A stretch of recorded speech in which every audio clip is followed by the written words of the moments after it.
बिस्मिल्लाहिर्रहमानिर्रहीम। अस्सलामुअलैकुम। मैं फरा और मैं हमजा। आपको खुशामदीद कहेंगे सुबह सवेरे पाकिस्तान में। अच्छा फरा, वो कहते हैं ना कि फ़लाँ शख्स बहुत अंगुश्त बदनदा है, यानी कि बहुत हैरान है, और आज मेरी ये कैफियत है। और मुझे इस तरीके बिल्कुल ऐसे ही मुझे इस कैफियत से आज आप निकालें और व्यूअर्स भी निकालें कि जब हम स्टूडेंट थे, और वैसे भी यहाँ पर हम आम तौर पे देखते हैं कि जब हम बाइक चला रहे होते थे तो लोग कहते थे कि जी के लिफ्ट मांगते थे कि हम सीधा ही जा रहे हैं, तो वो कहते थे कि यहाँ तक जाना है, हम कहते थे हाँ यहाँ तक जाना है, तो हम उनको छोड़ देते थे। इस तरह से हमें भी कभी ज़रूरत होती थी तो हम ये आम तौर पे कर लेते थे। ये बड़ी अच्छी बात होती थी कि हम किसी को लिफ्ट दे देते थे, फिर हमें भी लिफ्ट मिल जाती थी। आज जब मैं आ रहा था तो ऐसे ही मैंने कुछ देखा कि एक शख्स ने लिफ्ट मांगी, बाइक आ रही थी, बाइक वाले ने बाइक रोकी, उसको लिफ्ट दी। वो प्रैक्टिस जो मैं खुद करता रहा हूँ वो मुझे आज अजीब लगी कि क्या कोरोना के दिनों में ये अमल होना चाहिए या नहीं होना चाहिए। आपको चुभी ना ये बात, मुझे हैरत हुई। ये बिल्कुल वही सिचुएशन है हमजा, जो कि कल एक ड्रामा में देखती नहीं हूँ, लेकिन कल मैं अपनी कज़न के साथ बैठी हुई थी, हम दोनों, उसने ड्रामा लगाया हुआ था, देखते देखते अचानक एक बंदा उठा और उसने हैंडशेक किया और मेरा दिल किया टेलीविजन में से आवाज़ नहीं नहीं नहीं नहीं नहीं लेकिन वो मुझे फिर याद आया कि ये रिकॉर्डिंग पहले से हुई होगी, उस वक्त ऑब्वियसली कोविड की सिचुएशन नहीं थी। तो इसी तरह से जैसे आपके बात चुभी है ना, ये हम सबको अंदाज़ा नहीं हो रहा कि हमें अब अपनी ज़िंदगी को यकसर बदल लेने की ज़रूरत है। वो सब कुछ जो हम पहले करते थे उन सबको अनलर्न करना है हमने, कि ये जो पहले हो रहा था वो वक्त गुजर गया है, अब वो दिन नहीं रहे। अब जो सूरत हाल है वो बिल्कुल फ़र्क है। इसमें मदद का उनसर मौजूद है, लेकिन अब इस मदद के साथ ख़तरा भी मौजूद है। ये प्रैक्टिस हम खुद करते रहे हैं और ये होती रही है कुछ अरसे के लिए। इस प्रैक्टिस को अगर हम छोड़ दें तो मेरा ख्याल है वही बेहतर है। बिल्कुल सही है। और इसके साथ थोड़ी सी और चीज़ें ऐड कर देना, जो अमेरिका में सेंटर है फॉर डिजीज़ कंट्रोल, उन्होंने कुछ रिसर्च किया कि कोरोना कहाँ फैलता है और कैसे फैलता है। उन्होंने कहा जी इसका दो चीज़ों से ताल्लुक है, नंबर एक तो एक्सपोजर, नंबर दो जितनी देर आपके एक्सपोजर रहा है। अगर आप लोगों से मिलजुल रहे हैं, अगर आप ऐसी जगहों पे हैं जहां हवा का गुजर नहीं है और वो कोई तंग जगह है, तो आप बच ही नहीं सकते। बंद कमरे हैं इस तरह से, बिल्कुल भले आपने मास्क पहने, आप कॉरिडोर्स में से गुजर रहे हैं, आप जिम कर रहे हैं, आप पार्टीज में जा रहे हैं, आप शादियां अटेंड कर रहे हैं, आप मजहबी इज्तिमात में जा रहे हैं, आप कहीं जा रहे हैं जहाँ लोग इकट्ठे हो रहे हैं, आप नहीं बच सकते। बिल्कुल आप जितनी भी एहतियाती तदाबीर इख्तियार कर लें, अनटिल एंड अनलेस आप सिर्फ एक मुख्तसर से टाइम के लिए ऐसे शक्ल दिखा के तो वापस निकल आए। अगर आप वहाँ रुके हैं तो आप नहीं बच सकते। फिर हमजा उन्होंने कहा है कि आपको खुद चूज़ करना है कि आपने हवादार जगहों पे रहना है या बंद कमरों में रहना है, भले वो फैमिली ही है। उन्होंने कहा है कि आपने ये चूज़ करना है कि आपने मुख्तसर अरसे के लिए मिलना ज़रूरी है तो लोगों से मिलना है सिर्फ 2-4 मिनट, 4 मिनट से ज़्यादा का उन्होंने टाइम नहीं दिया कि आप गुजारें। फासला जो है वो अगर आपने रखा है 6 फुट कम से कम, तो भी आप 2-3 मिनट जो है बात कर सकते हैं, और बहुत ज़्यादा एहतियात। और बिल्कुल आप अगर हवादार मकामात पे मौजूद हैं तो वहाँ पर आप कम कोरोना रिस्क में हैं, लेकिन कमरों के अंदर, ऑफिस के अंदर, ये सब वो जगह है जहाँ पर ज़्यादा हमें रिस्क लगता है कोरोना का, और उन्होंने ये हमें बताया। सो प्लीज़ हमजा ने जिस चीज़ की तरफ पॉइंट आउट किया है, learn the new world order जो कि कोविड ने सेट किया है, और वो ये है कि एक दूसरे से दूरी इख्तियार करना इस वक्त हमारी मजबूरी है, उसको भी और ख़ुद को भी महफूज रखें। बिल्कुल। अब हम टॉप स्टोरीज पर नजर डालेंगे। दुनिया भर में कोरोना वबा को शिकस्त देने की दौड़ शुरू। बरतानिया ने तारीख रकम कर दी, वैक्सीन इस्तेमाल करने वाला दुनिया का पहला मुल्क बन गया। 90 साला खातून ने पहली डोज लगवाकर तारीख के सफ़ात में अपना नाम लिखवा लिया। हुकूमत से इस्तीफे मांगने वालों ने इस्तीफे देने का ऐलान कर दिया। मौलाना फजलुर रहमान कहते हैं 31 दिसंबर तक अरकान असम्बली अपने इस्तीफे पार्टी कायदीन को जमा करा देंगे। PDM इजलास के बाद न्यूज़ कॉन्फ्रेंस में खिताब में कहा 13 दिसंबर को मीनार पाकिस्तान में जलसा होकर रहेगा। वफाकी हुकूमत ने गैस किल्लत के बायस गैस लोड मैनेजमेंट प्लान की मंजूरी दे दी। CNG स्टेशंस और एक्सपोर्ट सेक्टर को गैस फराहमी बंद रहेगी। गैस किल्लत पर काबू के लिए जनवरी-फरवरी में इजाफी LNG कार्गो खरीदने का फैसला।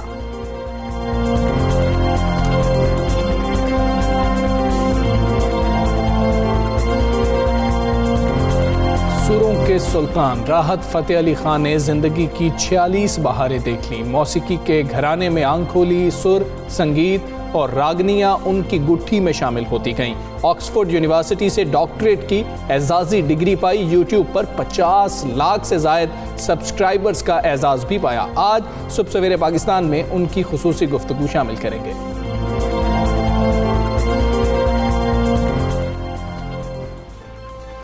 तो जी जनाब, कोरोना की हम बात कर रहे हैं तो आपको कोरोना से ही अपडेट कर देते हैं कि गुज़श्ता एक रोज़ की बात कर रहे हैं तो 60 अमवात रिकॉर्ड की गई हैं। कल हमने बताया था कि 89 अमवात हुई थी, आज 60 अमवात हुई। और आप देखें कि ये वो फिगर है जो कि जून जुलाई में रिकॉर्ड किया जा रहा था, जबकि लॉकडाउन किया गया, जब इस चीज़ की ज़रूरत महसूस की गई।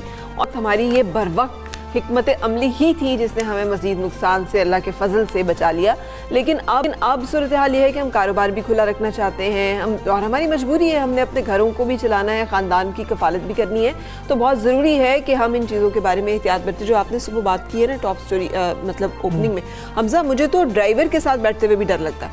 ये जो मैं किसी का रोज़गार पे नहीं वो करना चाहती, लेकिन हम कैब्स ले लेते हैं, टैक्सी में बैठते हैं, हम राइड्स बुक करा लेते हैं, हमारे अपने घरों में ड्राइवर होते हैं, हमें नहीं मालूम है उनका एक्सपोजर क्या है। और कोशिश करेंगे वो आपको ऐसा शख्स मिल रहा है ना तो इसमें हिचकिचाने की ज़रूरत नहीं है। उसे कहेंगे भाई मेहरबानी करें मास्क आप पहन लें, कहने में कोई हर्ज नहीं है, ये ज़रूर करें। और अभी हम आपको ये बता रहे हैं कि पंजाब में ज़्यादा अमवात वाक़ हुई हैं। पिछले 24 घंटे में 2963 नए केसेस भी रिपोर्ट हुए हैं। केपी की डॉक्टर हैं आलिया सरफराज और सिंध यूनिवर्सिटी के साबिक vice chancellor professor doctor Mohammad Iqbal भी कोरोना के बायस इंतकाल कर रहे हैं। आपको बताने का ये सब मकसद ये होता है कि आप अंदाज़ा लगा लें कि ये सब लोग कितने इनको सहूलियात भी होंगी, इनके पास हर तरह की अपॉर्चुनिटी भी होगी कि ये बेहतर सहूलियात जो है हासिल कर सके। लेकिन ये वायरस इतना मोहलिक है कि ये नहीं तमीज़ करता है, ये नहीं मोहलत देता है, ये नहीं स्पेयर करता है। इसलिए प्लीज़ एहतियात करें, क्योंकि मुल्क भर में कोरोना के मस्बत केसेस की शरह 8.58% रिकॉर्ड की गई है। कराची पहले, मीरपुर दूसरे और मुजफ्फराबाद तीसरे नंबर पर रहा है। NCOC के मुताबिक तशवीशनाक मरीजों की तादाद में तेज़ी से इजाफा हो रहा है। मुल्क भर में 305 मरीज वेंटिलेटर्स पर हैं। पंजाब में एक रोज़ में 41 मरीज जो हैं वो कोरोना वायरस के हाथों मौत का शिकार हो गए। बिल्कुल ऐसे ही। और लाहौर में SOPs की खिलाफ वर्जियों पर 33 होटल्स और 21 मैरिज हॉल सील कर दिए गए हैं। मुल्तान में कई दुकानों को सील किया गया और इस वक्त मुल्तान में भी बताया जा रहा है कि पंजाब में सबसे ज़्यादा ख़तरा शायद मुल्तान में ही है। और पेशावर में 3 रेस्टोरेंट सील किए गए हैं। मास्क के बगैर घूमने पर 44 शहरियों को जुर्माना कर दिया गया है। लेकिन हुकूमतें कितना कुछ कर सकती हैं, ये हमें ही करना है। एहतियात हमने करनी है और अपने लिए आप करें ना करें, अपनी फैमिली के लिए ज़रूर करें, अपने पेरेंट्स के लिए कीजिए, अपने बच्चों के लिए कीजिए। और ये एहतियात जो है ये वाहिद इस वक्त हल है और वाहिद ऑप्शन है हमारे पास। डॉक्टर फैसल सुल्तान का भी यही कहना है। उन्होंने कहा शहरी एहतियात करें तो दूसरी लहर को चलाने में कामयाब हो जाएंगे। शहरी घर से निकलते वक्त मास्क का इस्तेमाल करें। और उन्होंने मज़ीद क्या कहा इस हवाले से ये हम आपको सुनाएंगे। हम NCOC के प्लेटफॉर्म से सबसे दरख्वास्त करते हैं और तमाम शहरियों से दरख्वास्त करते हैं कि वो इस काम में, इस एफ़र्ट में अपना भरपूर हिस्सा डालें।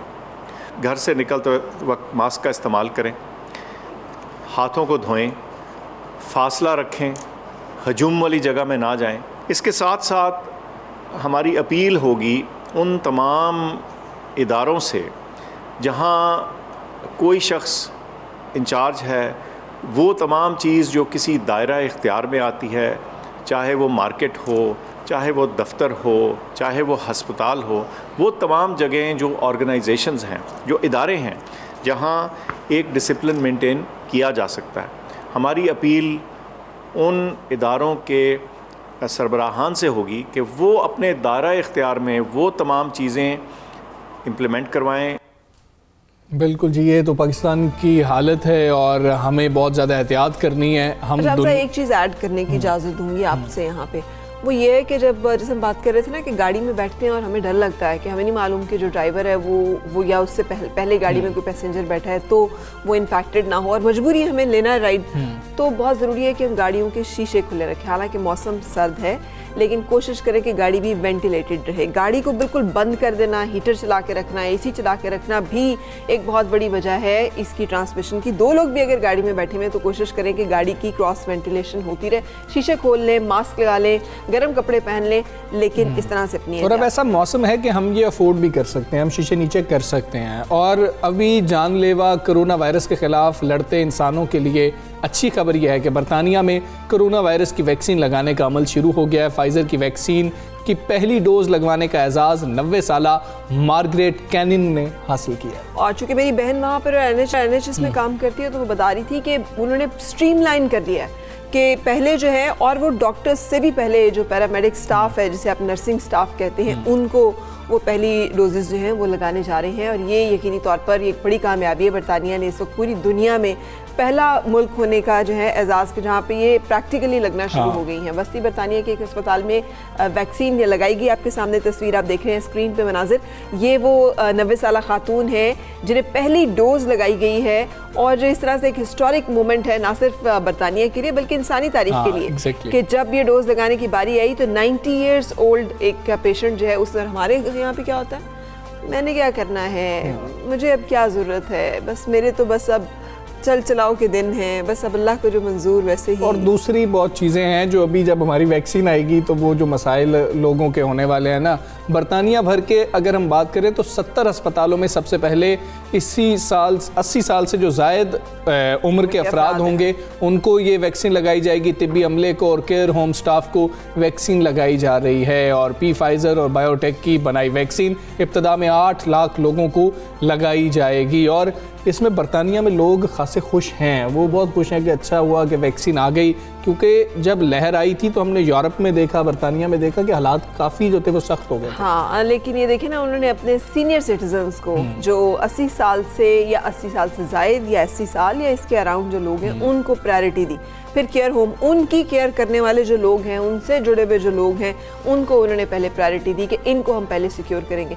सो ये एक अच्छे इक़दाम जो कि उन्होंने लिए हैं। लेट्स होप एंड विश कि पाकिस्तान में भी बहुत जल्द ऐलान इसका हो सके, बाकी दुनिया के ममालिक में भी हो सके। और जैसे कहते हैं ना, आजकल तो ग्लोबल साउथ की बात हो रही है, लेकिन चले थर्ड वर्ल्ड जो कंट्रीज़ हैं वहाँ पर भी इंसानी जानों को बचाने का कुछ बंदोबस्त हो सके। बरतानवी हुकूमत ने 4 करोड़ वैक्सीन डोज का ऑर्डर दिया हुआ था। ये उन्होंने बहुत पहले से प्री बुक किया हुआ था, इससे बहुत टाइमली सबसे पहले उन्हें मिली और सबसे पहले वो लगाना शुरू करने जा रहे हैं। और कनाडा ने भी आइंदा हफ्ते से शहरियों की वैक्सीनेशन का ऐलान कर दिया। फिर कहते हैं कि जी क्यों लोग सोचते हैं कि वो मुल्क से बाहर जाएं, और उन्हें क्या नज़र आता है वहाँ पे, ये वो क्वालिटी ऑफ लाइफ है, ये वो मेजर्स हैं जो वो गवर्नमेंट्स लेती हैं अपने शहरियों की। पाकिस्तान में भी इस वक्त ट्रायल्स जारी हैं, उम्मीद करते हैं पाकिस्तान में भी कोरोना वैक्सीन जल्द अवेलेबल होगी। बात करेंगे bureau chief UK Ghulam Hussain Awan हमारे साथ मौजूद हैं। अस्सलाम वालेकुम गुलाम हुसैन अवान साहब, खैरियत से हैं आप? ये बता दीजिएगा कि बरतानिया वाले अब कैसे हैं, वो सब खैरियत से हैं, वो सब खुश हैं कि हमें मिल गई है, वैक्सीनेशन का अमल शुरू हो गया है? वालेकुम अस्सलाम हमज़ा भाई और फ़रा, आपको भी सलाम बरतानिया से सबका। बिल्कुल, ये मैं आपको बताऊं कि बहुत बड़ी, मैं कहूँगा तारीख़ी दिन था यस्टरडे, जब बरतानिया में जो ख़तून थी, जब 90 साला ख़तून मार्गरेट कैनिन, उनको जब ये वैक्सीन लगाई गई तो दुनिया की पहली ख़तून बन गई कि जिन्हें जो है वो बाकायदा जो है कोरोना वायरस की जो वैक्सीन है वो लगाई गई। तो बरतानिया भर के अंदर एक इत्मीनान और ख़ुशी का जो है वो मिला जुला जो रुझान यहाँ पर पाया जा रहा है। लोग खुश भी दिखाई दे रहे हैं कि आने वाले शायद 2-3 माह के अंदर इस वबा से जो जान छूटने वाली है, जब लोगों को वैक्सीन मिलना शुरू हो जाएगी तो एक जो सोसाइटी है वो सेफ़ मोड की तरफ जो है वो आना शुरू हो जाएगी। तो इसलिए जो है वो हुकूमती हलकों के साथ साथ जो आम लोग हैं वो बड़े खुश दिखाई दे रहे हैं इस सारी सूरत हाल से। और जो कुछ लोग खदशात का इजहार भी कर रहे हैं कि हो सकता है कि वैक्सीन लगाने से किसी किस्म का कोई नेगेटिव रद्दमल भी बॉडी के अंदर हो सकता है, तो उनको कन्विंस करने के लिए भी जो है वो गवर्नमेंट एक जो है वो मुहिम चला रही है ताकि जो है वो इस सारी सूरत हाल पर जो है वो लोगों को अच्छे तरीके से कन्विंस किया जाए। तो मेरा ख्याल है कि चीज़ें जो है वो पॉजिटिवली आगे बढ़ रही हैं और तवक्को ज़ाहिर की जा रही है कि जो जिस तरह आपने बताया कि 8 लाख खुराकें जो है वो पहले बरतानिया में पहुंच चुकी हैं और मज़ीद जो है वो 40 लाख जो खुराकें हैं उनका ऑर्डर भी हुकूमत ने दिया हुआ है, तो वो भी अगले हफ्ते तक जो है वो बरतानिया में पहुंच जाएंगी। तो उसके बाद ये अमल जो है वो तेज़ किया जाएगा।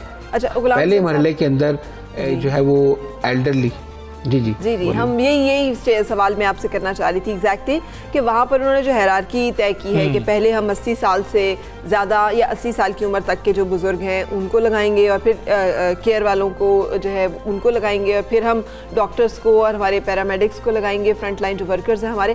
इस पर कोई मतलब शशोपंज हो या इस पर कोई हो कि नहीं मी हम पहले हम पहले हमारी हमें दें, या कोई इस तरह के मामला पे भी इबाम पाया जा रहा हो? नहीं मैं बताऊं फरा, यहाँ पर देखिए एक जो पहले जो है वो गाइडलाइन पहले तैयार कर दी जाती है। पहले ही बताया गया है कि लेट से ये भी कहा गया है कि जो 18 साल से कम उम्र अफराद हैं उनको ये वैक्सीन उनके लिए बिल्कुल नहीं है, उनको ये बिल्कुल नहीं लगाई जाएगी। तो उससे जो ऊपर लोग हैं उनकी जो मरहला है बाद में आएगा, क्योंकि जिनका इम्यून सिस्टम जो है वो एज वाइज बेटर है उनकी बारी जो है वो एंड पे आएगी।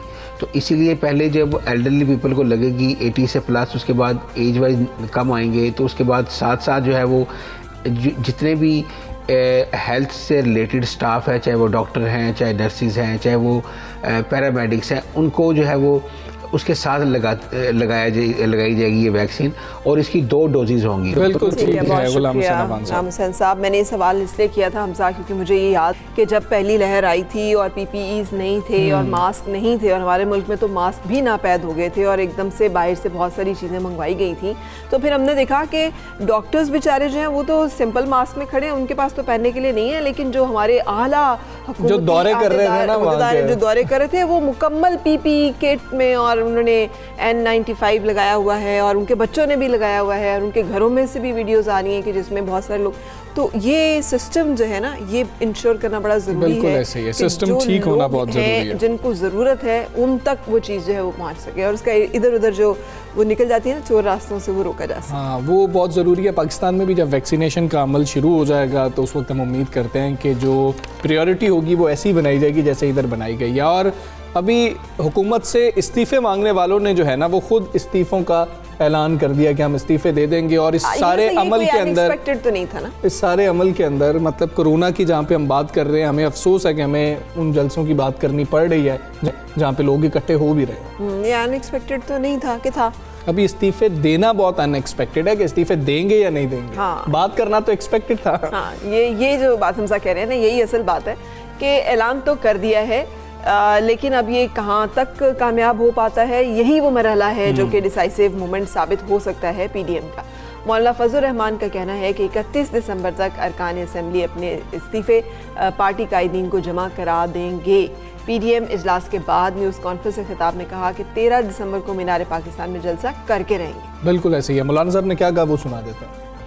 31 दिसंबर तक तमाम पार्टियों के पार्लिमानी अरकान अपने इस्तीफे पार्टी कायदीन के पास जमा करा देंगे। OB और सूबाई असम्बली दोनों तमाम मुल्क के स्टीयरिंग कमेटी का इजलास होगा। उस इजलास में मुल्क के अंदर पहिया जाम हड़ताल, शटर डाउन, मुल्क के मुख्तलिफ डिवीजनल हेडक्वार्टर में जलसों और मुजाहरों का शेड्यूल तय किया जाएगा, और साथ ही ये फैसला भी किया जाएगा कि इस्लामाबाद की तरफ लॉन्ग मार्च कब किया जाए, उसकी तारीख का तयन भी किया जाएगा। हुकूमत को फर्क पड़ चुका है, अब उसके कुर्सी जो है वो उसके चूल्हे हिल चुके हैं, अब एक धक्का देने की और ज़रूरत। हम फिर इस्तीफे वापस नहीं चाटेंगे।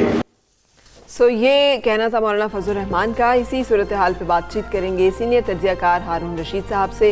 अस्सलाम वालेकुम हारून रशीद साहब, बहुत शुक्रिया वक्त देने का सुबह सवेरे पाकिस्तान में। फरमाइएगा कि मौलाना फजल रहमान की तरफ से गिरफ्तारियों की सूरत में शाहराहें बंद करने, जेल भरो तहरीक की तजवीज़ सामने आ रही है।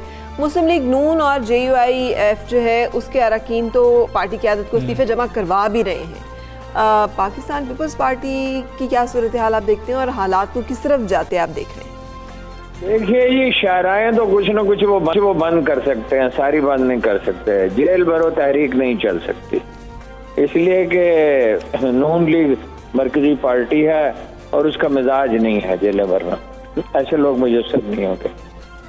ये नसार है जलसे पर जलसा कितना कामयाब होता है उसके लिए जोर वो पूरा लगा रहे हैं, पैसे बेपनाह खर्च कर रहे हैं। और ये ख्याल सही नहीं है कि सिर्फ सेक्टर पंजाब से लोगों को लेके आएंगे, बहुत दूर दूर से लोगों को लेके आएंगे और ये उनके लिए ज़िंदगी और मौत का मसला है। दूसरा पहलू इसका यह है कि शहबाज शरीफ और हमजा की हमायत उन्हें हासिल नहीं होगी जो ये काम करते रहे हैं। वो अगर उन्हें इख्तलाफ है मगर ज़ाहिर है उसका इजहार तो वो नहीं कर सकते, खामोश हो रहेंगे। दूसरा इन्हिसार है लॉन्ग मार्च पे, मौसम उसके हक में नहीं है। इस्तीफे भी मैं नहीं कह सकता कि कितने होंगे, मेरा ख्याल है सब लोग मुस्तफ़ी नहीं होंगे।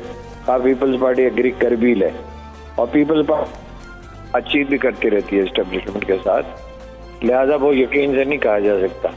और मौसम बहुत ख़राब है, लॉन्ग मार्च पे फिर होगा इन्हिसार। लॉन्ग मार्च में क्या होता है, तो लॉन्ग मार्च अगस्त में नहीं कामयाब हो सका था इमरान खान का धरना, तो इनका दिसंबर जनवरी में कैसे हो सकता है। तो बिल्कुल ठीक है। हारून साहब, वज़ीर-ए-आज़म इमरान खान ने कहा है कि ऑपोजिशन को जलसों से नहीं रोकेंगे बल्कि एक्सपोज होने देंगे और आवाम को बताएंगे कि इनके जलसों से कोरोना फैल रहा है। ये पॉलिसी आपको क्या लगता है किस हद तक कारगर साबित होगी? देखिए, कारगर कितनी होती है ये पॉलिसी या नहीं होती मैं नहीं कह सकता, लेकिन हुकूमत जो है वो जलसे रोकने की पोजीशन में ही नहीं है। और उसकी वजह ये नहीं है कि इमरान खान बड़े कमज़ोर हैं, ओवरऑल रियासत का ढांचा कमज़ोर हो चुका है। ना सिविल सर्विस कुछ मदद करती है, ना पुलिस मदद करती है। मुल्तान में तो मैंने ये भी देखा कि पुलिस वाले ये कह रहे थे कि देखिए जी हम तो मजबूर हैं, ये बेयकीनी की सूरत हाल में ऐसा होता है। तो बहरहाल वो जलसे तो मुल्तान का भी हमने कहा था कि होगा, जब लोग कह रहे थे कि रोक दिया जाएगा। तो लाहौर का जलसा भी हमने कहा था होगा, अब बहरहाल उसने हुकूमत ने भी कह दिया कि होगा। ये रियासत की कमजोरी की अलामत है और ये चीज सूरत हाल इसी तरह आगे बढ़ती चली गई तो मामलात फौज के हाथ में चले जाएंगे, फिर वही फैसला करेगी। और मेरा ख्याल ये भी है कि फाइनली मुज़ाकरात ही होंगे और क्या होगा। फर्ज कीजिए कुछ ज्यादा लोगों को भी ये जमा कर लें, अव्वल तो ये रुपया पैसा खर्च करके जमा करेंगे, वो रज़ाकाराना तौर पे नहीं आएंगे जैसे खादिम हुसैन रिजवी के जनाजे में आ गए। तो लेकिन अगर ये कर भी लें तो आखिर में क्या होगा, आखिर में फिर मुज़ाकरात होंगे। इमरान खान साहब को भी अपने रवैये में लचक पैदा करनी होगी और इनको भी अपने रवैये में लचक पैदा करनी। बिल्कुल ठीक है। हारून रशीद साहब, ये भी फरमाइएगा कि नून लीग तमाम ऐवानों से बैक वक्त इस्तीफों पर पीपल्स पार्टी को राजी करने में नाकाम हो गई है। इब्तदाई तौर पर दोनों जमातें सिर्फ कौमी असम्बली के इस्तीफों पर मुत्तफिक हुई हैं, सिंध असम्बली और सेनेट के ऊपर इस इत्तफाक नहीं हो सका। ये मामला किस तरफ इशारा कर रहा है और इसका क्या नतीजा निकलते आप देख रहे हैं? ये अपना डबल माइंडेडनेस की तरफ इशारा कर रहा है। ये यकसुई नहीं है और जब यकसुई ना हो तो कामयाबी का इम्कान कम हो जाता है। देखिए, पीपल्स पार्टी दूसरा ऑप्शन मुकम्मल तौर पर तर्क नहीं करेगी। सिर्फ जमीयत उलमा इस्लाम और नून लीग में भी नवाज शरीफ और उनकी साहबजादी। लेकिन इसमें मुझे अंदेशा यह है कि एक आदमी जो है उसका किरदार बहुत महदूद हो जाएगा, वो है शहबाज शरीफ, और उनके साहबजादे भी खैर उनके साथ ही हैं। शहबाज शरीफ खानदान का किरदार बहुत कमज़ोर हो जाएगा, इसलिए कि जैसा भी जलसा हो गया, भरपूर अगर हो गया और कुछ भी लॉन्ग मार्च हो गया तो लीडर फिर मरीम नवाज ही होंगी और गालिबन नवाज शरीफ इसका फैसला भी कर चुके हैं। और ये वो वक्त होगा जब उनके भाई कर तो कुछ नहीं सकते मगर खामोश हो जाएंगे और उससे मुस्लिम लीग नून के अंदर शिकस्त रेख भी हो सकती है। बिल्कुल ठीक है। हारून रशीद साहब, बहुत शुक्रिया आपका। सुबह सवेरे से आप बात कर रहे थे जलसे पे जाना ना जाना, ये जो सपोर्टर्स हैं ये उनकी मर्जी है, लेकिन जलसे पे जाने से पहले अपने बच्चों के चेहरे, अपने वालिदैन के चेहरे ज़रूर देख लीजिएगा। और अब जिक्र करेंगे दुनियाए मौसीकी का। Pakistan is blessed in every way. क्यों ऐसे क्यों देख रहे हैं? मौसीकी की बात से पहले एक ब्रेक ना ले लें। वो बहुत खूबसूरत मुल्क है। बिल्कुल सही, बिल्कुल सही। Let's take a break first.